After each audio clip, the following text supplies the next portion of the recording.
जय हिंद। नमस्कार साथियों, स्वागत है आप सभी का आपके अपने YouTube channel physical education infinity में। कैसे हैं साथियों आप सभी लोग?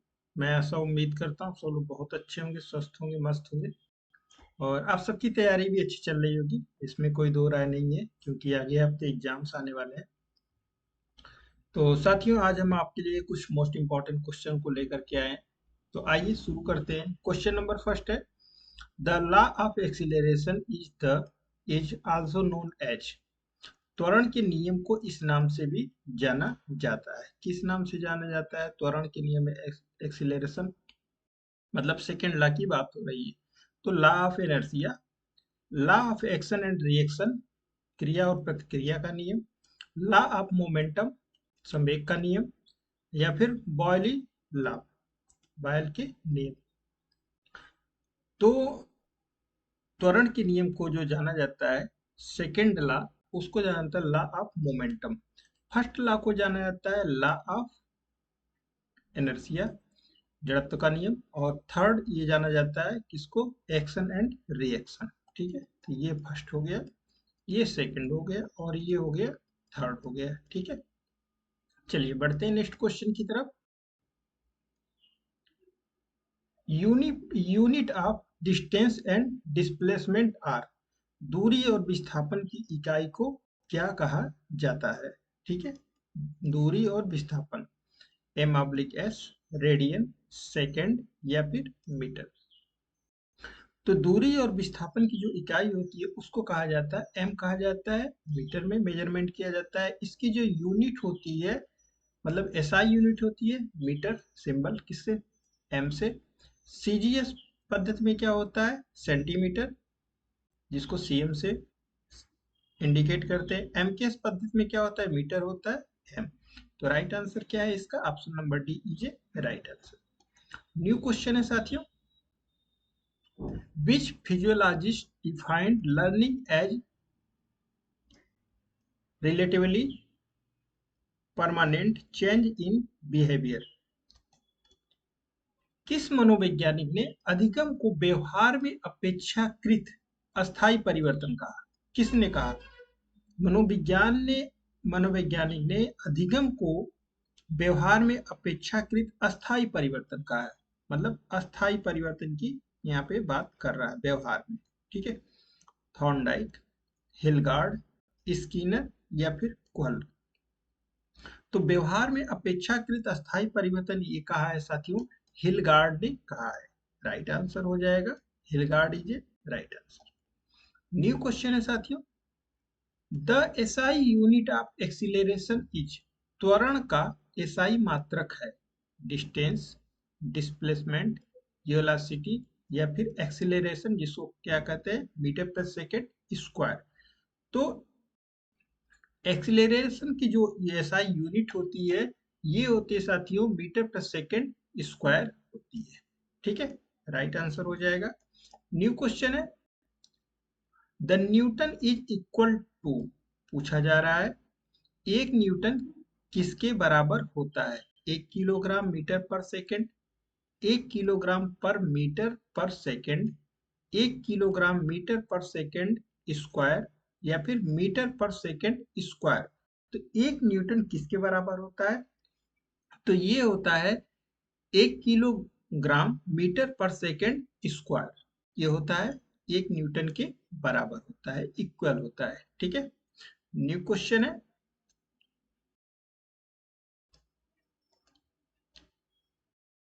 ये force which attract all bodies toward centre of the earth is called. एक बल जो सभी प्रकार की वस्तुओं को को पृथ्वी के केंद्र की ओर खींचता है, उसे कहते हैं ग्रेविटी, गुरुत्वाकर्षण, काउंटर बैलेंस, मोमेंटम, या फिर सेंट्रीफ्यूगल फोर्स। एक जो बल जो है सभी प्रकार की वस्तुओं में जो पृथ्वी के केंद्र की ओर खींचता है। ठीक है, तो केंद्र की ओर जो खींचता है उसे कहा जाता है ग्रेविटी, कहा जाता है गुरुत्वाकर्षण कहा जाता है।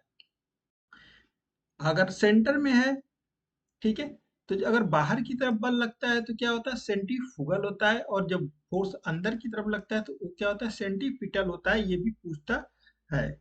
ठीक ना, अक्सर आपसे एग्जाम में। न्यू क्वेश्चन है साथियों, ball and socket type of joint is. ठीक है,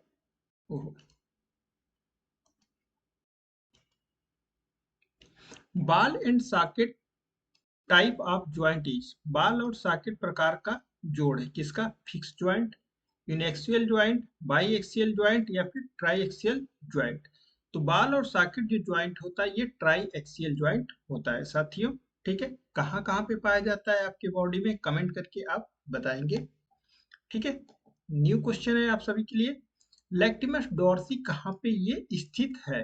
latissimus dorsi is situated in upper upper arm, back, lower leg या फिर थाई में।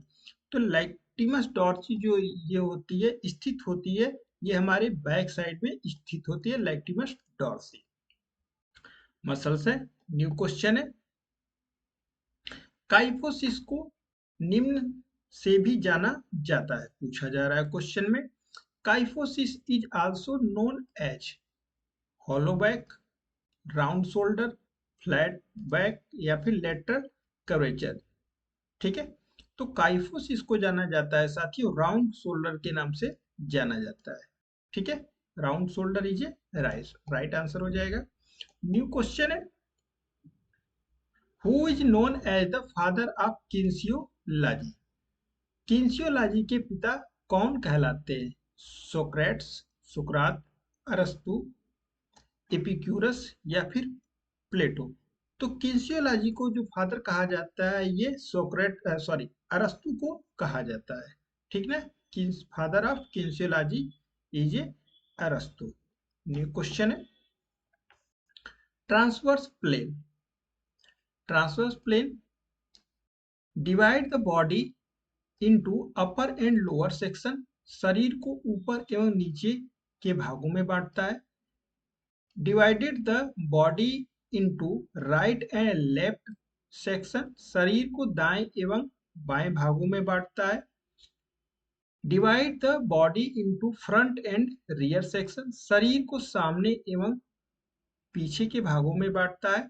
नन ऑफ द एबव, उपयुक्त में से कोई नहीं। तो साथ ही जो ट्रांसवर्स प्लेन होता है ये हमारी बॉडी को ऊपर और नीचे दो भागों में ये डिवाइड करता है। ऑप्शन नंबर ए हो जाएगा राइट आंसर। न्यू क्वेश्चन है साथियों,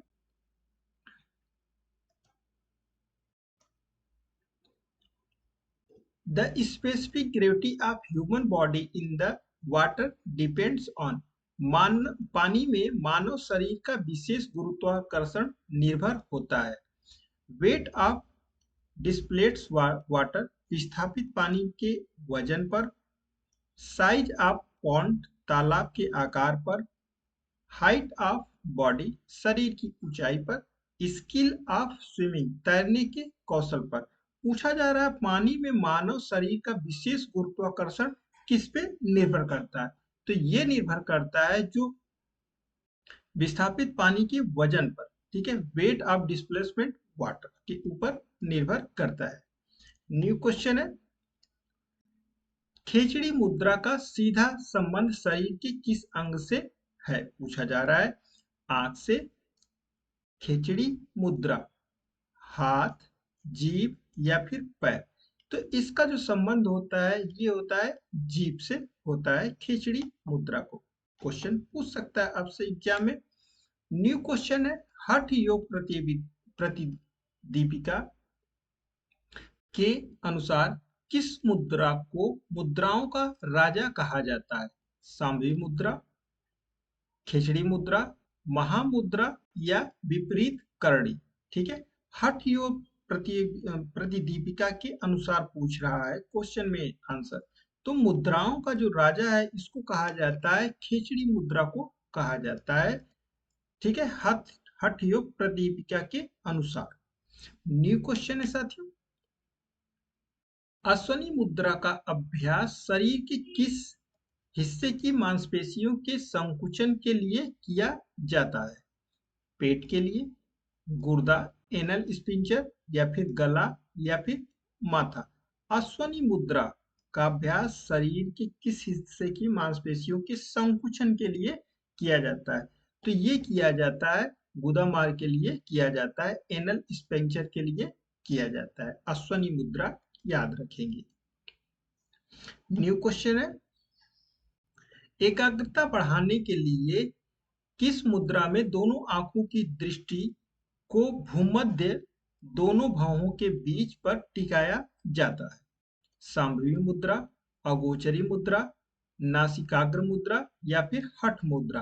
पूछा जा रहा है एकाग्रता बढ़ाने के लिए किस मुद्रा में दोनों आंखों के बीच की दृष्टि को भूमध्य दोनों आंखों की जो भौहें होती हैं, हमारा फोrehead होता है, उसकी जो भौहें होती हैं वहां पर टिकाया जाता है।